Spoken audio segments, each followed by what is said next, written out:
Hello friends, कैसे हैं आप सब।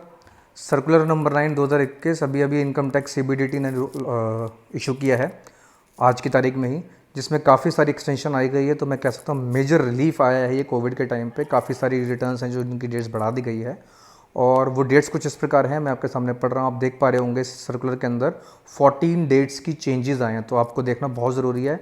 इनकम टैक्स रिटर्न्स की ड्यू डेट्स जो है 13, 12 और 9 पॉइंट के अंदर हैं। तो ये देखते हैं कि क्या चीज़ है इसके अंदर। ठीक है, एक एसेप्टेड ट्रांजेक्शंस होती है, स्टेटमेंट ऑफ फाइनेंशियल ट्रांजेक्शंस, जो कि किन स्पेसिफिक लोगों को भरनी पड़ती है। ठीक है, उनके लिए जो लास्ट डेट 31 मई थी फाइनेंशियल ईयर 2021 की भरने की, उसको 30 जून कर दिया गया है, यानी एक महीने की एक्सटेंशन। आप देखेंगे जनरली एक महीने की एक्सटेंशन आई है जनरली।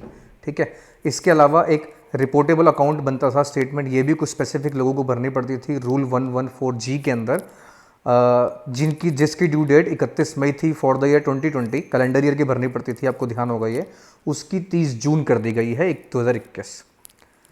अब इंपॉर्टेंट चीज़ और आनी शुरू हो जाएंगी, टीडीएस की ड्यू डेट्स जो फाइनेंशियल ईयर 2021 की रिटर्न की लास्ट क्वार्टर की जो थी 31 मई, यानी जनवरी 21 से मार्च 21 की जो टीडीएस की ड्यू डेट थी वो 31 मई थी, वो बढ़ाकर 30 जून कर दी गई है। ये बहुत खुशी की बात है। और ऐसे ही जो फॉर्म इशू करना होता था, फॉर्म 16, जिसको 15 जून तक आपको इशू कर देना होता था, वो बढ़ाकर 15 जुलाई कर दिया है। तो यानी बेसिकली टीडीएस के साथ साथ उसके इशुएंस फॉर्म की डेट भी बढ़ानी ज़रूरी थी, तो उसके साथ साथ वो भी एक महीना बढ़ा दी गई है।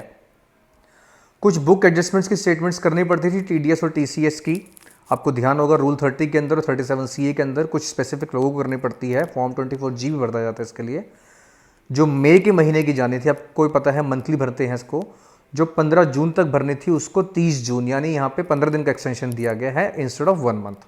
ठीक है, यानी आप उसे 30 जून तक अपनी फाइल कर सकते हैं, क्योंकि मई के अंदर काफ़ी सारी अभी कोविड पैंडेमिक पूरा इंडिया झेल रहा है, तो इसके अंदर काफ़ी सारी डेट्स बढ़ा दी गई है। Statement of deduction of tax, अब इसके अंदर क्या किया गया है कि जो आप डिडक्शन ऑफ टैक्स की स्टेटमेंट भरते हैं from the contribution paid by the trustees of the approved superannuation fund for the financial year 2021, जो रूल 33 के अंदर भरनी पड़ती थी, जिसकी 31 मई ड्यू डेट थी, उसको 30 जून कर दिया गया, फर्दर एक महीने का एक्सटेंशन हो गया। आने वाले 2 फॉर्म्स भी सब लोगों पे नहीं लगते हैं। रूल 12CB के अंदर फॉर्म 64D जाता है पिछले साल का 2021 का, इसको 15 जून से बढ़ाकर 30 जून कर दिया है, 15 दिन का इसमें भी एक्सटेंशन दिया गया है।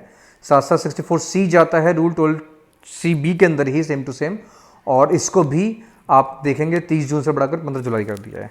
अब इंपॉर्टेंट ड्यू डेट सुनिए दोस्तों, जो इंपॉर्टेंट ड्यू डेट्स हैं वो अब आपके सामने है। तो टीडीएस की ड्यू डेट्स थी, और अब एक रिटर्न्स की जिनकी 31 जुलाई ड्यू डेट थी, यानी नॉर्मल इंडिविजुअल्स, उसकी बढ़ाकर 30 सितंबर कर दी दोस्तों, यानी अगस्त सितंबर 2 महीने डेट एक्सटेंड की गई है, जो कि बहुत बड़ी खुशखबरी है।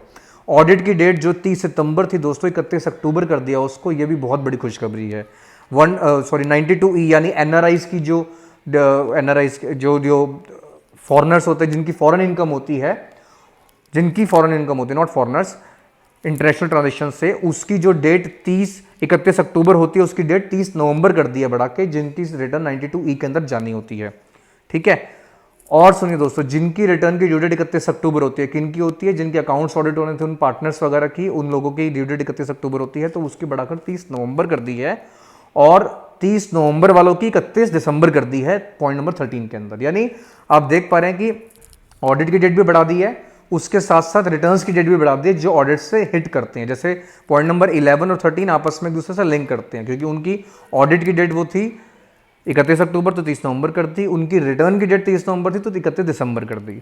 और रिवाइज और बिलेटेड रिटर्न, जो कि आपको पता है 31 दिसंबर तक भर सकते हो without any fine and penalty, वो बढ़ाकर आपकी 31 जनवरी 2022 कर दी है, यानी उसमें भी एक महीने का एक्सटेंशन। तो मैं बहुत वेलकम स्टेप्स इसके अंदर आए हैं। एक क्लैरिफिकेशंस 2 आई हैं इसके अंदर। एक तो ये आई है कि अगर आप देखेंगे इसका दो, कि अगर पॉइंट नंबर 9, 12, 13, यानी ये 9, 12 और 13 इनकम टैक्स रिटर्न्स की ड्यू डेट की हैं, पहली बात। दूसरी बात, 234A आप पढ़ेंगे, it is clarified that extension of dates as refer to clause 9, 12, 13 above, यानी ऊपर वाले, shall not apply to explanation 1 to 234A। 234A की एक्सप्लेनेशन 1 बोलती है दोस्तों कि आपका इंटरेस्ट लगेगा अगर आप रिटर्न लेट भर देते हो तो। ठीक है, अब वो बोल रहा है कि अगर वो ये आप पे एप्लीकेबल नहीं होगा, और अगर आपका जो टैक्स लाइबिलिटी बनती है less reduced by 1 to 6 of subsection 139(1), यानी कुछ इसके अंदर ऐसे लोग आते हैं जिनको कुछ टैक्स जमा करना होता है। आप ब्रॉडली ये मानिए आम भाषा में कि अगर आपका टैक्स 1 लाख रुपए से ऊपर बनता है तो आपको 234(a) का इंटरेस्ट वेव नहीं होगा। ड्यू डेट की रिटर्न्स बढ़ी हैं, इंटरेस्ट वेव नहीं हुआ है, यानी आप पे पेनल्टीज नहीं लगेंगे लेकिन इंटरेस्ट लग जाएगा। फॉर द एक्सप्लेनेशन नंबर 2 या क्लैरिफिकेशन नंबर 2, 2 लोग ऐसे होते हैं जिनको सेक्शन 207(2) के अंदर एग्जम्पशन दी गई है टीडी एडवांस टैक्स जमा करवाने की। ऐसे लोग जिनकी पीजीपी की इनकम नहीं है, या ऐसे लोग जिन्होंने 60 साल की उम्र अटेन कर लिया साल के अंदर, इन लोगों को एडवांस टैक्स जमा नहीं करवाना पड़ता। अगर एडवांस टैक्स जमा नहीं करवाना पड़ता तो इसका मतलब ये हो गया कि अगर वो इसके अंदर फॉल करते हैं ऊपर 9, 12, 13 के अंदर, तो वो अपने एडवांस और टैक्स जमा कर देते हैं ड्यू डेट से पहले, जो जनरल ड्यू डेट थी without extension under Swiss circular. तो आप ये मानना उसके अंदर कि उन्होंने एडवांस टैक्स जमा कर दिया है, यानी उनको उसका इंटरेस्ट नहीं लगेगा। मैं दोबारा बोल रहा हूँ, 2 लोग ऐसे लोग जिनके पीजीपी की इनकम नहीं है या जो 60 साल पूरे साल के अंदर कभी भी हो गए हैं, उन लोगों को एडवांस टैक्स जमा नहीं करवाना पड़ता था। पर इस एक्सटेंशन से पहले की जो डेट तक अगर उन्होंने अपना टोटल टैक्स जमा करवा दिया तो ये माना जाएगा उनका कि आपने एडवांस टैक्स अपना जमा करवा दिया और आप पे इंटरेस्ट नहीं लगेगा। ठीक है, तो this is all about circular. मैं मानता हूं इसके अंदर काफ़ी सारी एक्सटेंशन अच्छी आई है, इनफैक्ट इनकम टैक्स की सारी ही डेट बढ़ गई हैं। तो thank you very much for watching this video. Tata bye bye.